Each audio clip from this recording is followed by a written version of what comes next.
ఎంత బిజీ ఉన్నా కొన్ని ఫుడ్స్ అయితే చేసుకొని తినాల్సిందే, ఆ టేస్ట్ ఎంజాయ్ చేయాల్సిందే, అంతే అండి. ఆ ఫ్లేవర్స్ నోట్లోకి వెళ్తుంటే ఆహా, ఆ కమ్మదనం. ఏ హోటల్స్లో చేసే దోశలు పనికొస్తాయండి. ఈరోజైతే నేను 2 టైప్స్ ఆఫ్ దోశలు చేశాను. ఎర్రకారంతో చేసిన దోశ అయితే బా.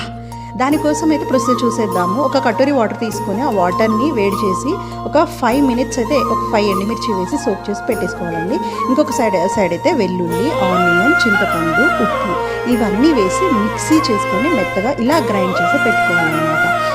నెక్స్ట్ ఏదైతే దోశ వేయాలనుకుంటున్నామో ఎర్రకారంతో దోశ వేయగానే దానిపైన ఏదైతే గ్రైండ్ చేసి పెట్టుకున్నామో ఆ పేస్ట్ అప్లై చేసి ఆయిల్ కొద్దిగా స్ప్రింకిల్ చేసి ఎర్రగా కాగనిచ్చి ఎంజాయ్ చేయడమే. And one more recipe egg dosa అనమాట. దానికోసం పసుపు, ఉప్పు, కారం ఇలా కలిపి పెట్టేసుకున్నాను. దోశ వేయగానే దానిపైన లైట్గా స్ప్రింకిల్ చేసి ఎగ్స్ వేసి స్ప్రెడ్ చేసి మళ్ళీ పసుపు, ఉప్పు, కారం స్ప్రింకిల్ చేసేసి ఆయిల్ కూడా